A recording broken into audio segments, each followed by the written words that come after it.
Department of Justice opened a federal civil rights investigation into this weekend violence in Charlottesville. Attorney General Jeff Sessions joins us from the Department of Justice. Good morning, Attorney General. Good morning. Yeah. Why, when many Republicans have criticized him, was the president's first instinct not to speak out against white supremacists and neo-Nazis? Look, he gave a statement at a press conference apparently that was already scheduled on veterans issues. It was a long statement about violence, bigotry, and hatred. He condemned it. He called for unity in our country. He called on us to get along with one another and have love and affection and unity under the American Mr. Attorney General, Constitution. That's what he was strong about that. It was just shortly after the event happened, within a couple of hours, actually, from him, I'm sure, knowing about it. So I thought that was strong. And yesterday, his own spokesman explicitly condemned by name the Nazis and the Ku Klux Klan. That's the spokesman, well, not the president. But it's the president's spokesman, and I'm sure he'll speak about it again, but his own spokesman said that. I just think we're making too much out of this. Fair enough, and that's why we're talking to you. But it's wrong to make a moral equivalency between these two groups of protesters, is it not? Absolutely. These people, Heather Heyer was out protesting racism and bigotry.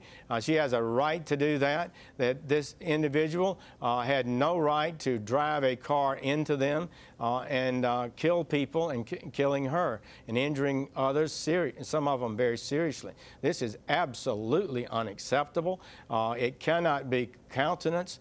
The president has directed us to get after it. Our FBI people are working on it assiduously. Our United States attorneys and civil rights divisions are focused on it. Justice will be done. We're coming after these people. It will not be tolerated. It cannot be tolerated in America. So, to be clear, does the president today need to specifically condemn neo-Nazis and white supremacists? And will he do that? Absolutely. He said it, his spokesman said it yesterday, and I'm sure he'll reiterate that in the days to come. Actually, we don't know who said it because there wasn't a name attached to the White House statement. So there wasn't even a name attached from the White House. It was a statement from the White House. It reflected his views, and I think you'll succinue to hear it explicitly stated. But his condemnation of the ideology behind this evil white supremacy, hatred, bigotry ideology was condemned roundly in his first statement. This is believed to be the largest white supremacist demonstration in over a decade. We went and looked at the data, and in fact, between 2001 and 2016, there were nearly 3 times as many fatal attacks by right-wing extremists than Islamic extremists in the U.S. What does the Justice Department need to be doing? Justice Department is focused on that. I'm briefed 3 times a week by the FBI on terrorism and terrorism-related issues. That includes briefings on domestic terrorism, and we will continue to focus on that. It will be a high priority of the Department of Justice. Mr. Attorney General, if there are any statues of Robert E. Lee in Alabama, should they be taken down? Well, this will be decided by the state of Alabama, the cities and counties involved. What would you recommend? It has been my recommendation as Attorney General of the United States is that the cities and counties and states have a right to decide their monuments, and that nobody should use violence to stop them either way. And you would not advocate that they should take them down? It's up to them to decide. Mr. Attorney General, Lindsey Graham said that white supremacist groups and hate groups believe they have a friend in the White House. Do you believe that's the case? And if so, how does that get fixed?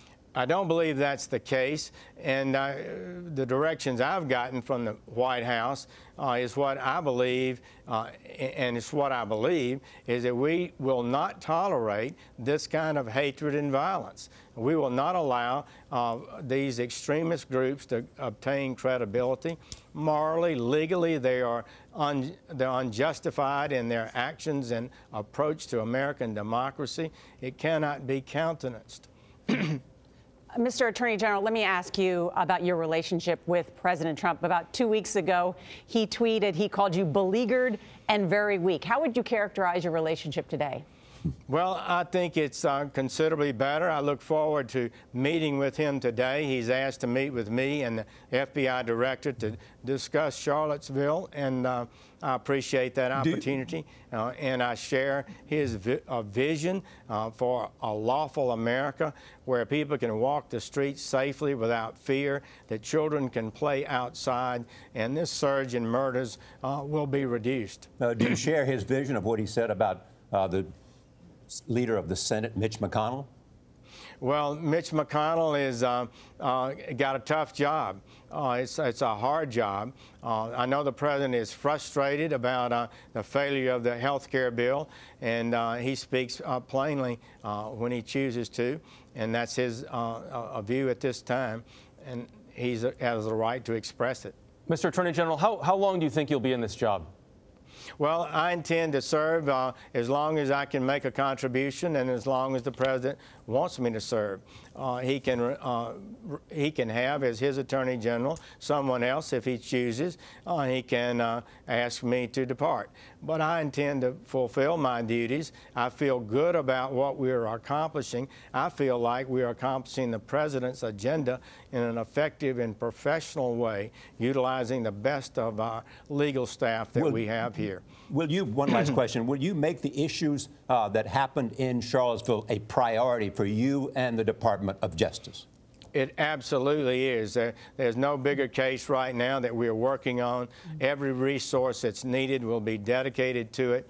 We're going to study what happened in Charlottesville, see if we can do better in the future, and I'll be asking that we do that kind of thing today, as a matter of fact. And we'll have our top people in Charlottesville, too. Thank you so much. Mr. Attorney General, thank you so much for your time. Thank you.